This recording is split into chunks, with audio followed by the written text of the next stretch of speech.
Alright, so this is a video number 2 in the series. As a brief overview of the previous builds that I discussed, this video is specifically going to be a video that is based around explaining what each of the red cards in the game do in order to showcase how the cards function. What cards you should be going for, what cards you shouldn't be going for, and any of these first few videos can be viewed in any order. The fifth one is going to be more of a comprehensive build guide. So I just wanted to showcase that ahead of time. Again, there's going to be 7 main components to the builds. The first, or 7 main builds that you're going to run based off of the different varying play stats. So go to your cleaners. Your first build is a melee build. You can build this a couple of ways. This can be a tank, this can be attack speed, you can have some memes around certain weapons, but pretty much always you're going to be running melee. There's just too many cards involved that require melee to be its own build. The next 2 builds are both gun builds. Now, gun builds, you have to break down differently into, you have a secondary or you have no secondary. If you're running a secondary, you're basing your primary weapon around a particular weapon and using a secondary with unlimited ammo. And if you're doing a double weapon setup, then you're going to be going for 2 primary weapons with no secondary weapon. Meaning you have to be a lot more conscientious about ammo, and you have to be a lot more conscientious about the weapons you choose to run together. So, those 2 builds are very different builds to play. Fourth build is a support build. Now, the support build can be built a couple of different ways. You can have a revive build, you can have a healing build, you can have temporary health build, you can have the food build. There's 4 support type characters in the game that can be built around this way, but most of the time what I recommend that you do in this type of build is you're primarily just going to be using the same core set of items. So that's why support is going to be all one category. The other 3 categories are kind of niche. So one is a copper build. There's no real character that's best for a copper build. It's just giving your team the most amount of copper possible for buying items in game, because the safe room and buying items at the beginning of a level is very impactful. The second level of card building that's kind of niche is the pack mule. This is a character that's going to be based, this is good for like Carly and Hoffman, by the way. This is a character that's primarily going to be based around hoarding items, ammo, extra weapon drops, just trying to carry as much as possible. The last build is kind of a niche build, is a speedrunning build that's based around just blowing through levels as quickly as possible. Maybe if you're trying to find ridden hives and just running those, but you're essentially just looking for hives no matter what. And you're just trying to speed run through. Those are the main builds you're going to be looking at. So, let's go to your red cards. Alright. Now, the red cards are one of the more popular categories of cards picked. Blue cards, generally, when I was sorting them, you have your 3 tiers of cards. You have trash cards that you're never playing, because either the trade-off is just too much or there's a better card out there. You have situational cards, which can work in very niche builds or are okay, but not necessarily worth justifying a card slot to put it in. And then you have very good cards, which might be situational and go in a particular build, but it's always going in that build no matter what. It's not situational where it's like, well, I could maybe run this without.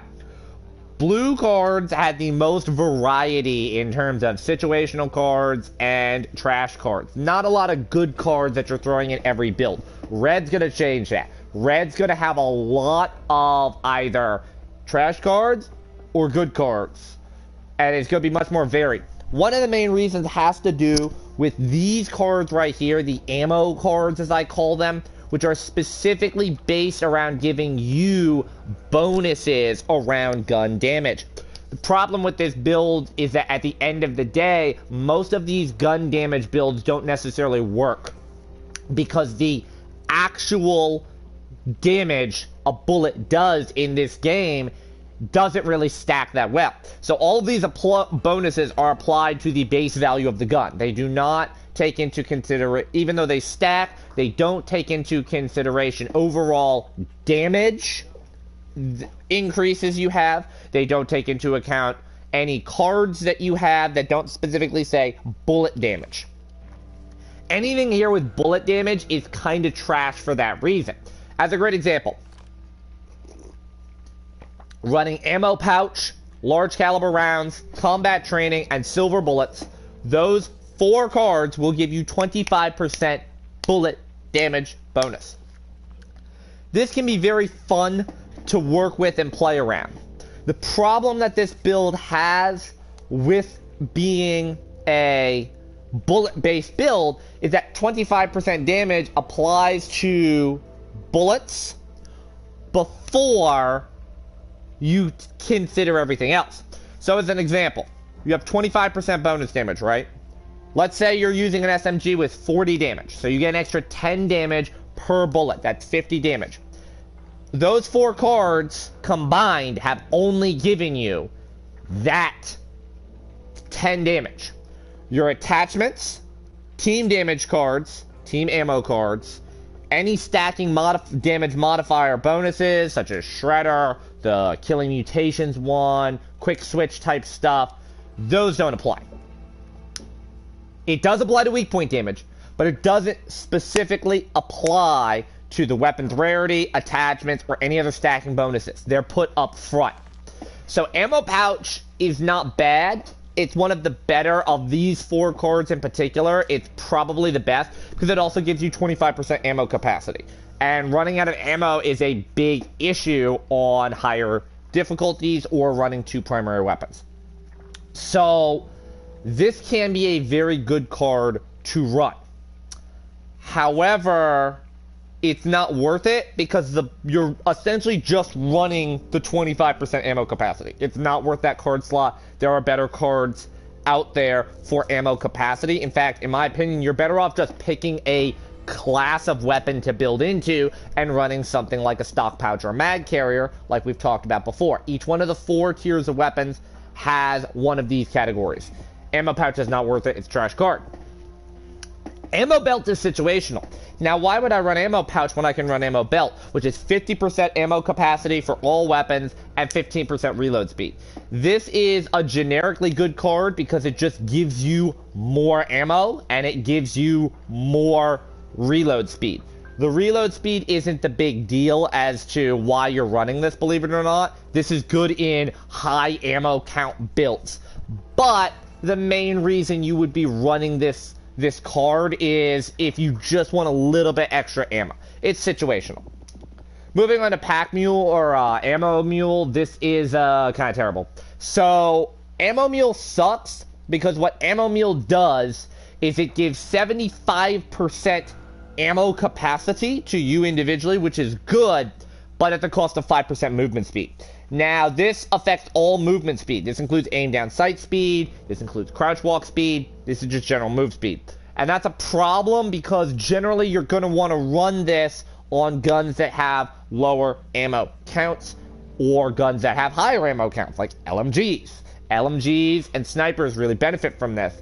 The downside to it is those guns already slow you immensely. You don't really want to run this card.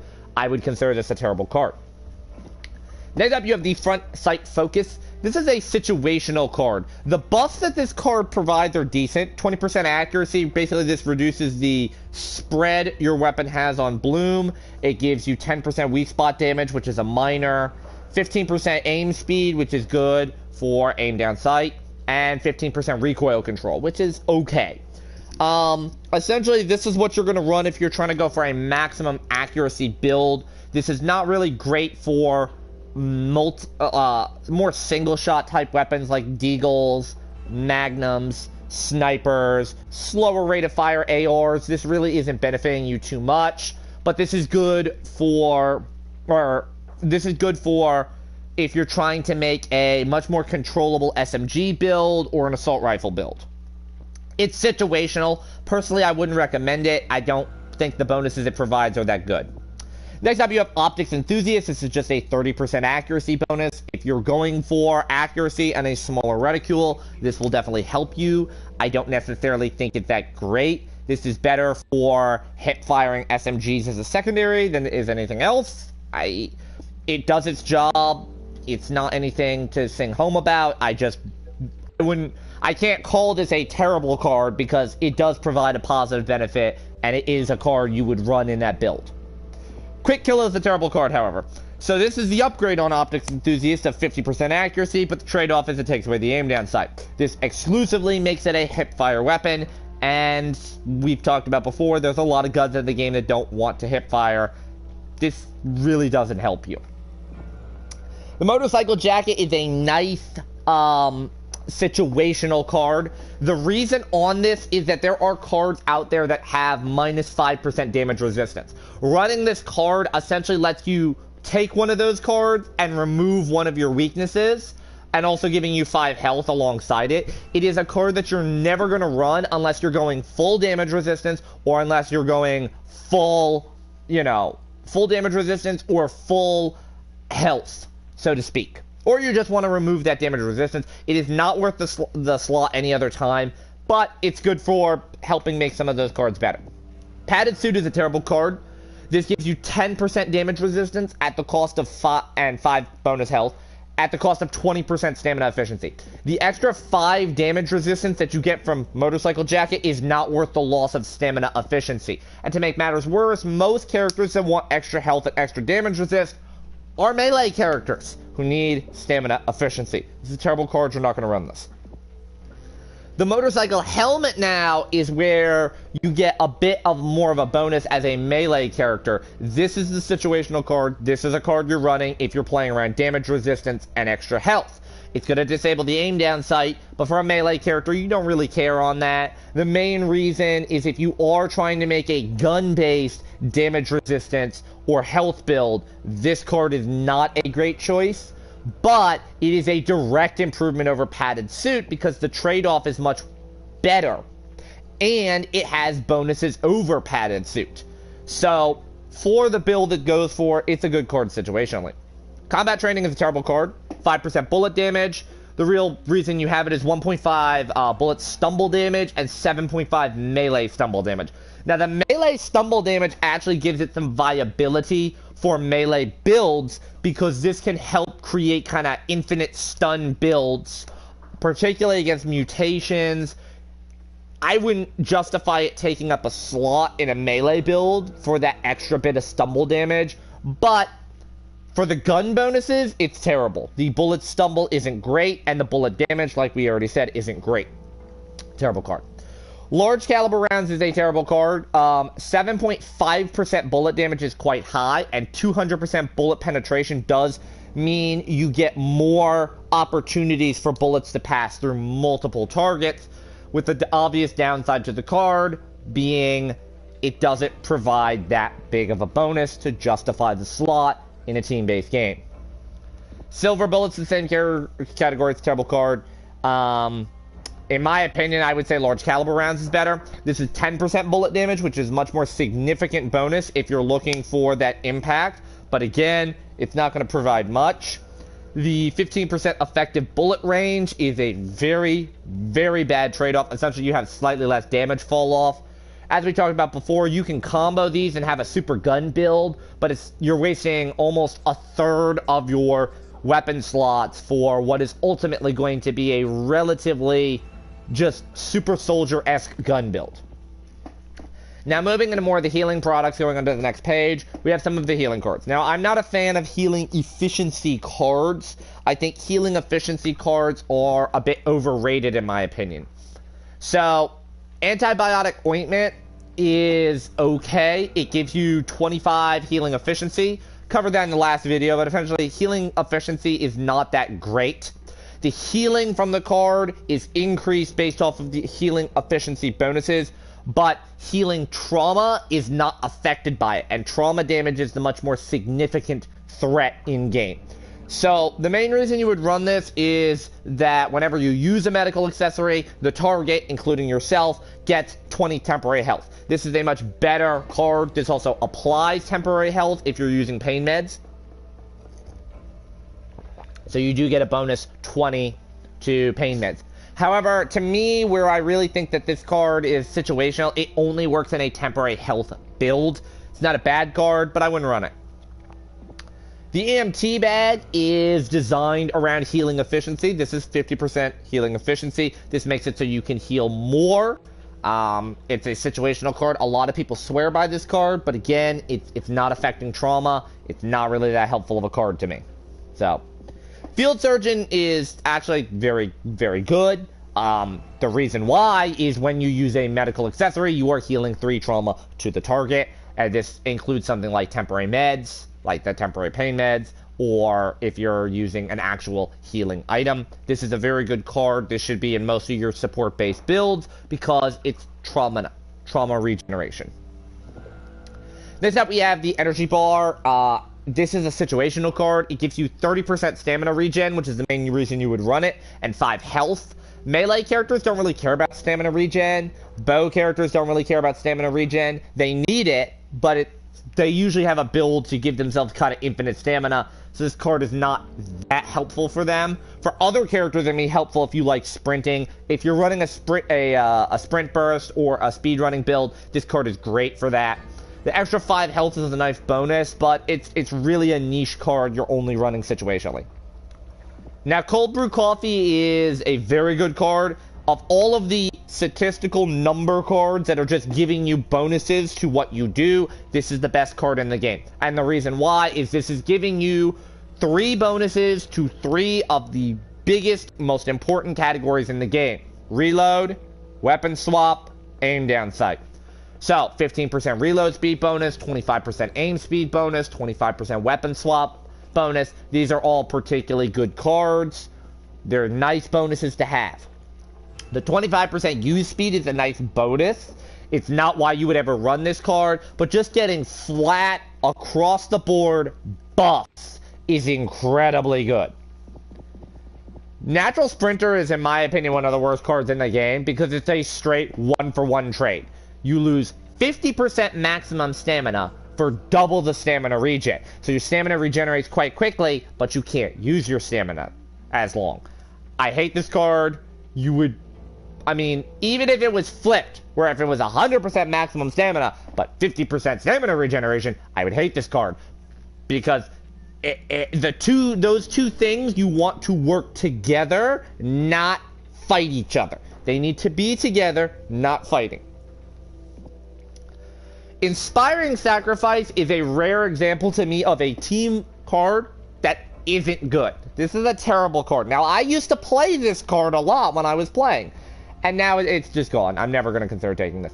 The reason why is it has a good effect because it procs whenever you or a teammate gets incapacitated.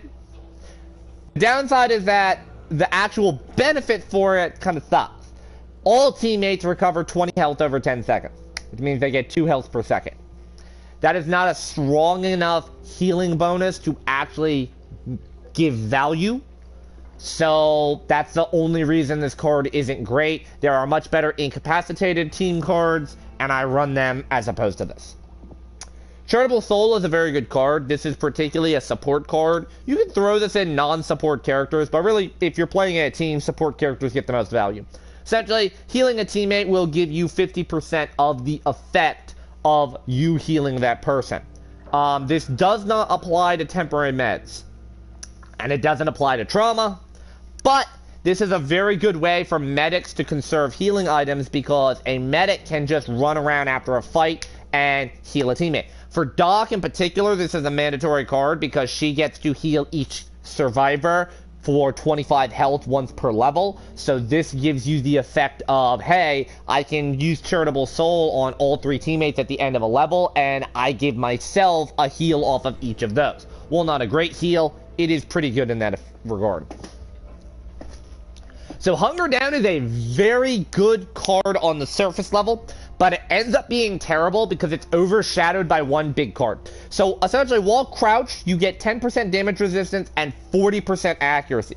again, the accuracy doesn't help you in aim down sight. It's mostly for hip fire, which you're not hip firing if you're crouched. The damage resistance is particularly good. Problem is there's another card that you want to run instead, which is down in front, which is while crouching, you neither take nor deal friendly fire damage, and it gives you bonus health. Because of that, this is a card that you generally are going to want to be using much more often. Down in front is not a great card. It's a situational card similar to Breakout Grab, and it's a card that you want to run if you are playing a certain play style, or if you find you need a certain play style. You're never going to run Hunker Down. While the bonus from Hunker Down is good, it's not great. Avenge the Fallen is one of the best cards in the game. This is the card I prefer for in-cap slots. This is a team effect card that whenever you or a teammate becomes incapacitated, all teammates gain 30% damage, 20% reload speed, and unlimited ammo for the next 10 seconds. This is an absolutely great card because the design of the card is as soon as somebody gets incapacitated, everybody on the team gets the ability to just mow through targets. The unlimited ammo means you can switch to a weapon that you've previously run out of ammo for that might be better suited. The damage bonus and the reload speed make it so you don't have to constantly switch weapons as often. While 10 seconds doesn't seem like a lot, it's very good for dealing with large swarms on higher difficulties and helping thin those large swarms. It's also good for if you're trying to burst down a boss very quickly. One of the things that I do find annoying, however, is that this card will get triggered around bots in the most useless times if bots fall to their death. And it's a nice bonus to have nonetheless. Unlimited ammo is never a bad thing to have. Damage bonus is never a bad thing to have. But it's a bit annoying that it procs at situations when you play with bots. If you're a solo player or an offline player, this is a good card to have, but you're not really getting a lot of value. Vanguard is a good card. Vanguard gives healing to anybody within 10 meters of you on melee kill. This applies to the Knife Bash, which we'll talk about in a moment, which is a very common strategy, and this applies to actual dedicated melee characters. The real downside that this card has to do with the fact that most of the time you're not going to be using this if you're not a melee character. Now, you can create a support melee character, which is really funny, but at the same time, it's not the greatest thing in the world to have.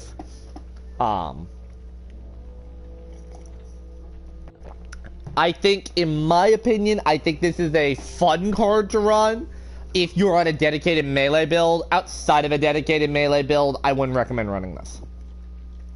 It's still a good card in the build, though. In the Zone is a situational card that's okay. Now, precision kills grant 5% reload speed for 5 seconds, stacking up to 10 times. So you can get up to a 50% reload speed. The downside is that precision kills can be very difficult to rack up unless it's just like headshot, headshot, headshot with a shotgun. This can be a nice bonus to have, but it's never something you're going to primarily base a precision kill build around or a reload speed build around. It's kind of something you're going to throw in there to give you a little bit more of a bonus, because it's not a bad bonus. I mean, any character could benefit from this if they're using guns, because if you get a headshot kill on Common Riddance, you can increase your reload speed, but it's generally something that's not going to give you more than 3 to 4 stacks at a time. Looking at about a 15 to 20% reload, it's very unlikely you're going to get to a full 50% reload speed. Next up is Trigger Control. Trigger Control is precision kills with guns will grant you 0.5% accuracy until the end of the level. Now, this is a no cap on precision kills. This is very good if you are looking for accuracy. If you are specifically looking for, I am accurate with guns, I am very good with guns, I'm just going to take pot shots. This is the weapon for you. The reason on that is because this bonus stacks. Therefore, you can potentially get an absurd amount of accuracy. Now, this involves you getting a lot of precision kills, but that accuracy does add up and help you get more precision kills as you go. The main reason why I like this is because it is an end-of-level card. That being said, the overall bonus it gives you isn't significant enough for me to call it a good card. It's situational. Neither of the many is interesting. This card is a very good card. Now, it's minus 10% health across the board for you individually, but it gives your entire team an extra life. 4 players running this gives the entire team 4 extra lives, and in my opinion, it's one of the better cards. If you like playing around team-based play, that 10% health is not a bad trade-off. You can fix that quite easily in-game. If you're intentionally running a glass cannon build, obviously you're not going to want to run this, but this is a very good card to run because everybody on the team can benefit from it. Next up would be the Combat Knife. The Combat Knife is a very good card. This is a mainstay in any non-melee character build. And the reason for that has to do with the Combat Knife replaces your bash with a melee weapon. That counts for melee weapon perks. This is very good. In addition to this, the knife does a lot more damage than the bash does. And meleeing is a very good way to interrupt your reload and deal damage immediately without canceling your reload. This lets you I can just clear entire swarms with the Combat Knife just bashing until I run out of stamina. Generally, what I try and do as all long-range characters is stay in the back, take my pot shots, and then immediately just start going at them with the knife. Anything that's up close. Then I reload. Or I have the reload in progress and just use the knife while I'm waiting to finish up. It's a good card to run. In my opinion, it's a mandatory card to run in any build that is not melee-centric, where you are starting with the melee weapon and you are staying on that melee weapon.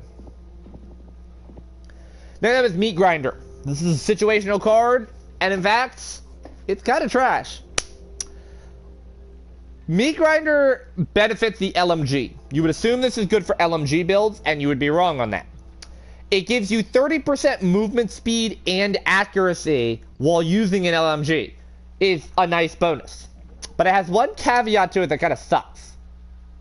While crouched and using an LMG. This means that being crouched builds have to play an LMG. And LMG builds don't use this card ever because they're not going to be crouching all the time. The movement speed and the accuracy bonuses are nice, but the movement speed is absolutely worthless if you're using an LMG. The accuracy bonus is nice, but generally you're not moving while crouched. What we oftentimes do is we'll have one person up the top and another person that's nearby. Once they've hit somebody, they realize, oh, friendly fire. They'll just immediately crouch and keep firing. They're not going to keep moving forward. That's stupid. Why are you moving into the line of sight? A lot of people would say, well, you could stack that with down in front. No, that's not what you're trying to do. That's not at all what you're trying to do. So, this card is terrible. Scattergun Skills is an awesome card. It's 40% reload speed with shotguns. Now, there are 5 shotguns in the game. The AH-12 does not benefit from this card. I mean, it does, but it's already a relatively quick reload. You've got 3 pump actions and the Belusion, which is a one-shot. All of these, if you want to run shotgun, are going to pick up scattergun. If you're not planning on running a shotgun, you can pass on this. If you're specifically planning on running the Belusion and you're going to go for the swapping trick to reload, this gun doesn't really help you on that. I would personally just use this for primary shotgun builds. Controlled Mobility is a good card. It's situational in that it needs to be paired with sniper rifles, but it gives you 40% movement speed while in ADS, And that is a pretty significant amount given how slow and chunky sniper rifles are. Now, this is a card that I would run less on sniper rifles. Like, if I had to choose between sniper rifle cards, I'd probably take this one out. There are better choices. However, I have absolutely no problem running this card. This card is a great card if I know I'm going to be running around sniper rifles. Ammo for All is a very good card. This is a team card. It stacks for you and all your teammates. It gives everybody 10% ammo capacity and 3.5% team damage. Team damage affects offensive accessory, melee, and gun damage. And bows. This is very important. If everybody on the team is stacking this card, that's 40% extra ammo and 15% bonus damage for everybody. This is just a generally good card to run, and it should be in pretty much every build. This is why I say the team cards are some of the best cards in the game to run. Next up, you have Down in Front. Down in Front, we already talked about in detail. Basically, this is a situational card, similar to Breakout Grab. It's a good card if you feel the need to run it. If you don't feel the need to run it, it's still a good card. It's just not for you. The extra 10 health is a nice bonus as well, so you can run this in tankier builds if you're trying to create a tanky gun user. Next up, we have Poultice. Poultice is a card that I used to think was good and ended up being kind of trash. The way this card works is it gives, whenever you use a medical accessory on anybody, the target will recover an additional 20 health over the next 30 seconds. The problem is, it's too slow. It's not even 1 health per second. And even if it was 1 health per second, that really wouldn't be a benefit to you. It's not going to help you in combat at all. Because, again, most Ridden deal 3 damage a hit. So you're really not getting a lot of value. This is pretty much only good for quiet time sections. Like if you're about to trigger a mandatory horde event and your strategy is, oh, I'll just put on a healing item, wait a few extra seconds to get a little bit more health back over time. The game will keep throwing Ridden at you the longer you take in a level. So there's still that risk that you lose it. It's a terrible card. I wouldn't run it. Group Therapy is a good card. Whenever you use a medical accessory, all teammates heal for 8 health. This is a good card to run. There's never really a bad situation to use it because of the fact that this benefits all of your teammates. All of your teammates get the bonuses of, hey, here's an extra 8 health.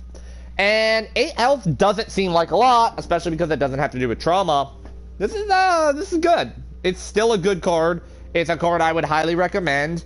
I think this is the type of card that you want to run if you're doing a full team build where it's like, hey, I'm going to be unselfish. I'm not doing anything for me. Just y'all go do what you want to do. Medical Professional. In theory, this is a good card. In theory. The way this works is defibrillators and first aid heal 10 additional trauma damage and 1 extra life if able. Now, there are 2 very important things to note. 1, this does not give you an extra life in addition to your maximum. Okay? So somebody has to have you lost a life. So you would assume this is good for defibrillators. The downside is that defibrillators suck. They really suck. Reviving is better, because you get a lot more bonuses off of reviving than defibrillators. So it's not good for that. So the extra life part, which is one of the redeeming qualities, kind of sucks. Now the first aid kit healing 10 additional trauma damage. Now that could be a good card. That could be a good card. However, this requires you to use first aid kits specifically, not bandages, not temporary meds, so it takes away 2 of your 3 healing options as a medic. This is fine. The additional 10 trauma damage is a nice bonus to you. However, are you really going to run a card to take up a valuable card slot in exchange for 10 bonus trauma damage on a specific item? It's situational if you want to play into it. I'm not going to say it's good or bad. Ammo Scavenger is a situational weapon. This is just it spawns an additional ammo crate on the level, and you can sense nearby ammo. This essentially makes it so that if you're playing a pack mule, where you're based around getting extra items, this is just good for that, because it's extra ammo for everybody. Although this does involve that you run out of ammo in order to really get value. Support Scavenger, same category, situational. You can sense nearby support accessories, and more support accessories spawn. This is good if you plan on being a proactive medic where you're just constantly healing. The downside to this is that if you're going to run this card, you need to be incredibly flexible on the type of healing you do. You cannot just pick one type of item and stay on it for the whole game, which is primarily how I like to do. I usually like to have somebody with pain meds. I usually like to have somebody with bandages, somebody with first aid kits, along those lines. And if I'm kind of playing a general, like, utility support, then I'm not really going to care about the other two. I'll prefer first aid kits because they do more healing, and then I'll go to bandages, and if I have nothing else, I'll take the pain meds. So this is going to kind of force you to be a lot more fluid with your healing items. Like, anytime healing items are in play, you're going to pick it up, you're going to use it. Weapon Scavenger is, in my opinion, it's a terrible card. And there's one reason for this, and one reason only. Generally, you're going to have an idea as to what gun you want to play at the start of a game. You're going to go in and you're going to say, okay, I'm playing this gun. I know what I'm doing. I know what I want in my gun. I'm just looking to upgrade it. Now, if you're looking for a particular gun, so for example, Walker's going to play around ARs. I'm pretty much going to use best AR available based on my preference. My Evangelist based around shotguns. Mom doesn't really care. Doc doesn't really care. Jim wants the M1A1. I want the M1A1. I don't want the other two snipers. For Hoffman, I prefer the RPK over the other one. The big boy, as I call it. But I can work with that in a pinch. Kaylee just wants an SMG. That's melee. Prophet don't care. Tala don't care. Heng don't care. Everybody... This card really doesn't value you that much, because if you find a weapon that you like, or you find attachments you like, more often than not, you're never going to switch your gun, because you don't want to lose the attachments, unless you get a warp chest in which you're like, hey, I got a legendary weapon, or I've got a legendary attachment. I had a game with the Atrophy AR. Oh my god, I love that gun. That gun was great. Weapon Scavenger was not going to help me with that. So, bye-bye. Amped Up is a good team-based card. Every time a horde is triggered, your team recovers 20 health. This does not have a cooldown on it. You can stack multiple hordes on top of each other and do chain healing. I've done this before when I was low health going into a horde. I will shoot every car and bird in sight to trigger the stacking health before the horde comes. Yeah, it makes the horde more difficult, but I'm full health now. I don't have to worry about tanking as many hits. So, this is just generally a good card to run. You're never going to want to, not run this. Patient Hunter is an interesting card, and it violates one of the principles that I said before, but I like running this card too much. So, it increases bullet damage by 10%. Now again, bullet damage doesn't stack, it's applied first before everything else. Each 3/4 of a second, we'll run that up to a second. In aim down sight, increases your bullet damage by 10%, giving you up to 3 stacks. It's 30%. Now, this bonus goes away as soon as you leave aim down sight, but you can stay in aim down sight and still maintain that bonus. You don't even have to fire your gun. You can just be in aim down sight sitting in the back before a horde and have that 30% bonus. This is incredibly good for any character that's going to be aiming down sights. If you're not aiming down sights, this card is completely useless, obviously. But you don't even have to fire your gun. It's not based off of hit wall and aim down sight. It's not based off of time, like rate, the number of shots fired and aim down sight. It's just in aim down sight. Meaning, if you want to sit there for 30 seconds in aim down sight with your gun raised, it is a 30% bullet damage bonus. Now, like we said before, that's not a big bonus, but it's one card slot for that bonus that doesn't stack, as opposed to 4 cards, 5 cards for that bonus.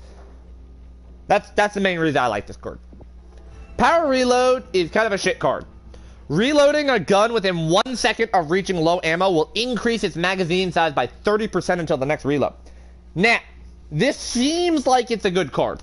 Now, obviously, one of the biggest things is if you're going for the switch strategy of switch, fire, gun reloads, switch, fire, guns reloading while you're firing with admin reload, this card is terrible. The other issue that you have with this is that, yes, you get a 30% bigger magazine size until your next reload. But this effect doesn't stack. It doesn't say it, but it does not stack. So if your goal is to have an LMG with an absurdly large magazine, no. It's only going to give you that 130% mag size increase, not multiples. Do not be fooled by this. Next up, we have Marked for Death.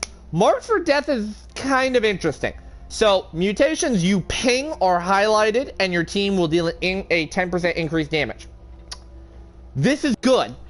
This essentially gives you the bot AI ping ability for yourself.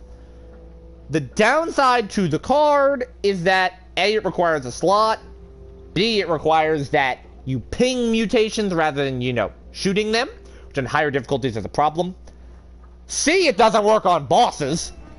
Hags, breakers, and ogres do not benefit from this. And D, it's a 10% bonus for your teammates. Not you. It says your team, but I've tested it. It does not apply to you. Because of that fact, this card is trash. We're on to our last page. This does feature the first card that I don't actually own, but I have played before in game. So I will throw that caveat out there in case you want to sit there and go, oh my god, he doesn't own the card. In fact, there's only 3 cards in the game that I don't have right now. And that's because you have to buy them from certain vendors or get them at duffel bags. So, I'm actually going to break from the norm. We're not going to cover this top row right here. Oh shit, we do have another page. We're going to cover the utilities. Now, as I've said before, I do not like the gadgets. I don't like gadgets. I think all the gadgets are terrible because they replace a slot that is very valuable to you. However, if you're going to run a gadget, we're going to judge them on their metrics. So just know all 4 of these cards are terrible. All 4 of these cards suck. The best card out of the bunch for a support character is Crippling Frequency. This reduces incoming damage by 1 to any nearby teammates to the frequency for 7 seconds. It costs you 30 pistol or SMG ammo. Okay. It's not a bad card if you were to take away the fact that it removes your offensive slot. Because of this, as a support character, you can get away with running this if you're full heal. If you're going pacifist support, this can help you a lot. Alright, now that we've gotten that bullshit out the way, let's talk about why this card kind of sucks. This card sucks because of the fact that it's only 7 seconds. That means you're losing 30 ammo per second, and it means it's going to limit you off of pistols and SMGs. This means that for your secondary weapon, you need to either have a melee, a deagle, or a Belugian. And for your primary weapon, it means that you need to have a sniper, an LMG, an AR, or a shotgun. Now, the primary is not the problem. The secondary is the problem. This is only good for melee medics or Prophet Dan with the deagle. I'm not going to say mom with the Belugian because generally she's not going to run the Belugian. So this is like kind of terrible, and this is the best of the bunch. Okay, the second best of the bunch is Experimental Stun Gun. This replaces your quick slot, and it's fragile, meaning this ability is lost whenever you take damage. However, for 30 sniper rifle ammo, you get the Experimental Stun Gun.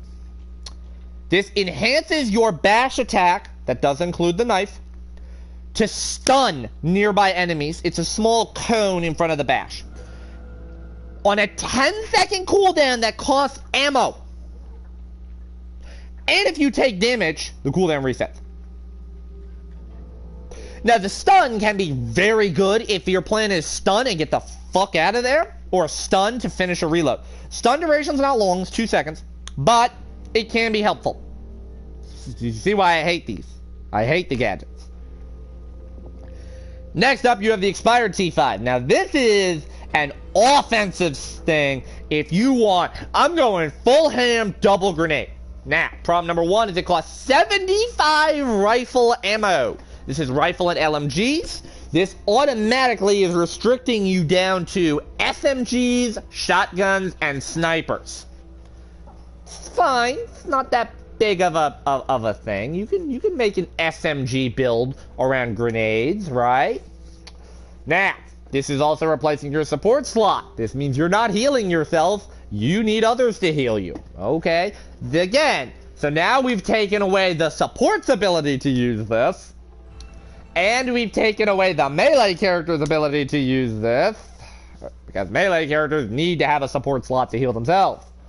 Okay? That's fine. I mean, sure, we're running out of things we can run. What does it do? Well, it basically creates a powerful blast that deals 20 fire damage to weak spots. And that lies the big problem. It only applies to weak spot damage for its primary main damage.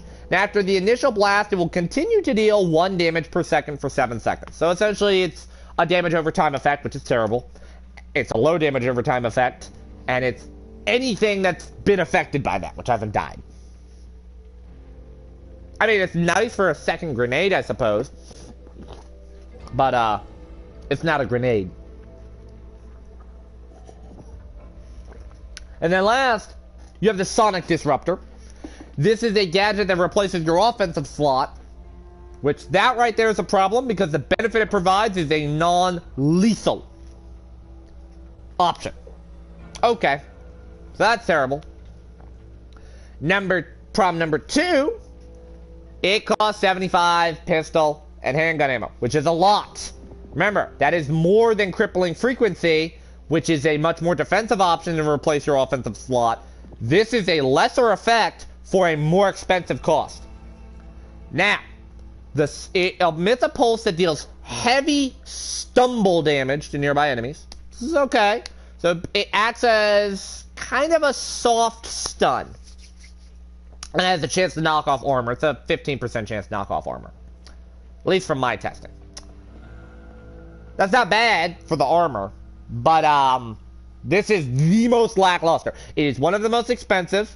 It restricts a lot of your gun choices. It takes up your offensive slot.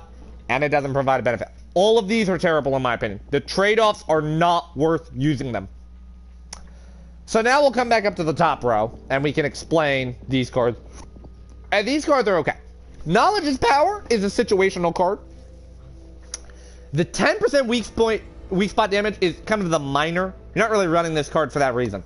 The way this card works is it allows player to see the values of damage they are dealing and allows you to see all enemy health bars. This is really good for registering the numbers in the game. If you want to understand why I say bullet damage sucks, why I say some cards are good, run Knowledge is Power, do the test yourself, and see the difference. Knowledge is Power is essentially the way that you can tell if a build works or not if you're, like, on the fence about it. And it has a nice weak spot damage bonus. Although, that can make it difficult if you're trying to, you know, test a weak spot build. Next up, we have Tactical Vest. This is a good card. If you're running LMGs and assault rifles, you're going to run this card. It's 30% rifle ammo capacity, 10% damage with those guns. All the LMGs and assault rifles are pretty damn good, so you're going to run this card if you are planning on building into any of those. It's even good as a generic switch-it option if you think you're going to run one of them. But I wouldn't say it's mandatory to run. If you're building into that gun, it's mandatory. Outside of it, it's alright. Next up, we have Experienced EMT. This is a fantastic card. This is a great support card. It should be at every support build. When you use a medical accessory, the target will gain 10% maximum health, stamina, and stamina regen until the end of the level. This effect will stack. Meaning, the more medical accessories you use on a target, the more health, stamina, and stamina regen they get. And this does affect pain meds as well. You can keep stacking pain meds, give yourself extra stamina and regen. It also applies till the end of the level, which is very good. This is just a generally good card for making yourself tankier. So, there's no real reason you shouldn't run this card if you are the support character and the medical accessory person on your team. Then we have Weaponsmith. Weaponsmith is very interesting. It is an incredibly niche situational pick, and when I was trying to hunt this card, I thought I would love this card, right? This is a terrible card. Now, the goal of this card, what this card does incredibly well, I'm going to spend a minute and highlight this. I know it's going to bloat the video a little more, but we're already 50 minutes in. I'm sure you're going to stick around for the last 1, 2, 3, 4, 5 cards. I can spend a minute to talk about this card. No, I'll come back. We'll come back to that. Overprotective. This is a good card. Whenever a teammate within 15 meters receives 5 or more damage, you gain 20% increased damage for 5 seconds. Now, this is good if you're playing very closely with your team. If you have a sniper in the back or a melee character in the front, it's not great. You kind of have to stay huddled together. It doesn't work if you take the damage. This does make it good for support characters, giving them a bigger burst of damage. But most support characters aren't going to run this over, you know, a support card. So it's in that interesting niche where you can get value out of it, but you're not going to get value out of it. So it's good if you can find the room for it, but you have to find the room for it. Hazmat Specialist is, again, incredibly niche, but much simpler to explain. It's situational, and it's straight situational. 35% acid resistance. This is good for, you know, bloaters, pukers, reekers, shit like that, whatever you want to call them. The big fat guys that puke. That's what it's good against. Bait jars will now do direct damage to targets and can hit weak spots. Okay, so this is good for big boys. And killing mutations that are covered in bait jars have a 75% chance to create another bait jar. And this applies to teammates that are using bait jars. This is good. This is good. So it's a mutation card, it's a bait jar card, and applies to team. Why is this not a good card?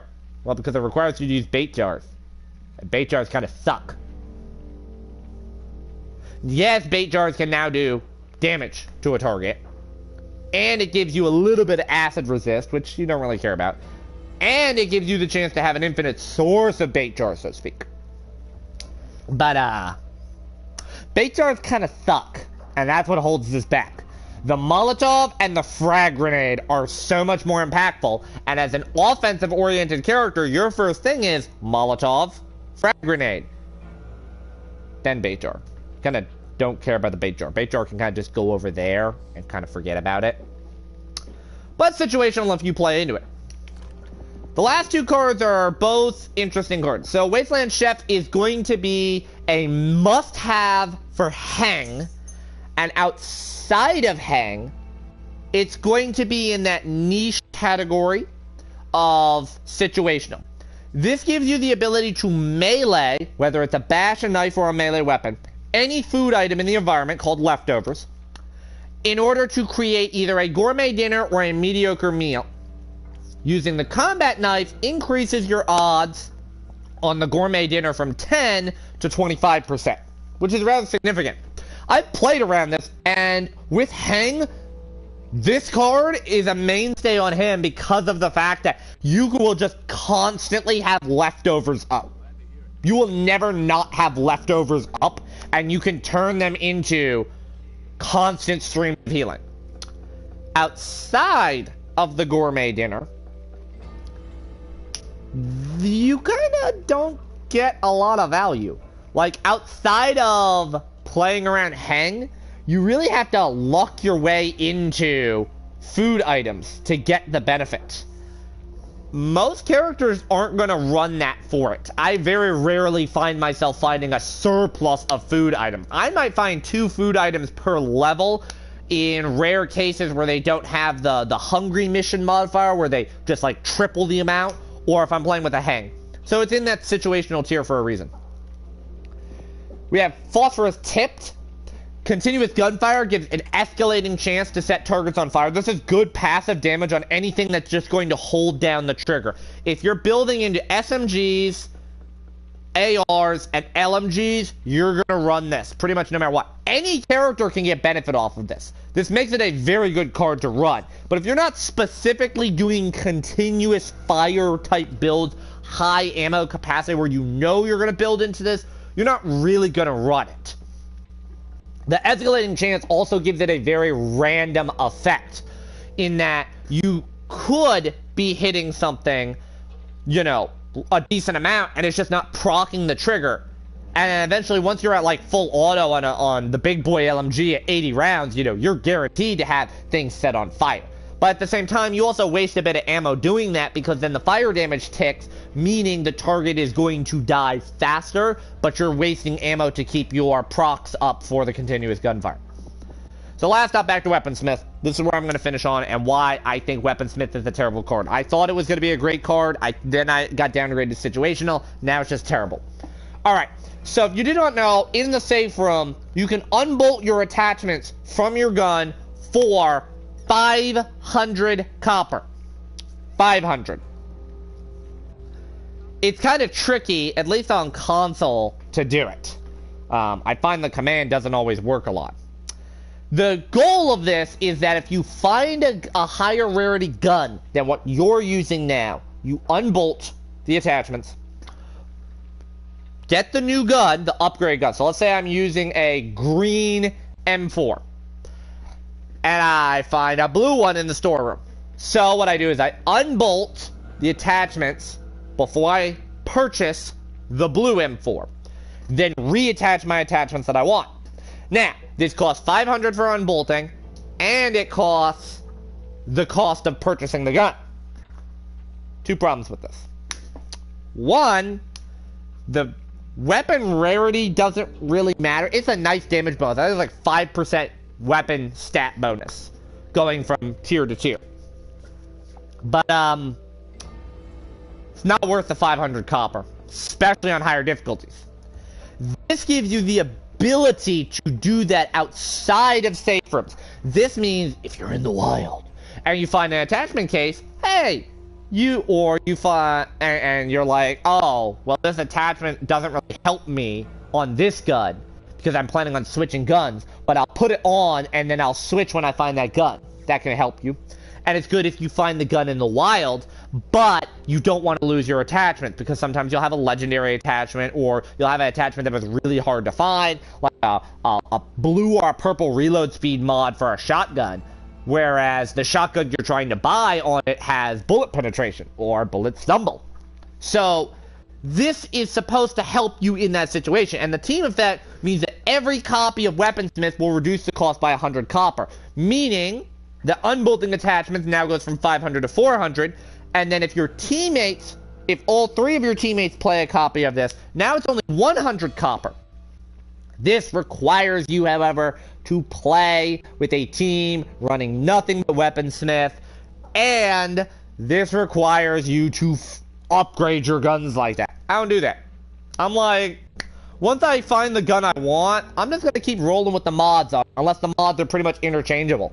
Like, the attachments are oftentimes harder to replicate than the gun itself. I can find upgrades to a gun nearly everywhere, but I'm gonna stick with my common M4 that I spawned with as Walker because I've got the attachments I want on it. I'm good. This is a terrible card. Alright, so this is a bit of a longer video that wrapped up the red cards. The next category we're gonna do is the green cards. I will probably put that out either later tonight or tomorrow. And like I said, this is interchangeable.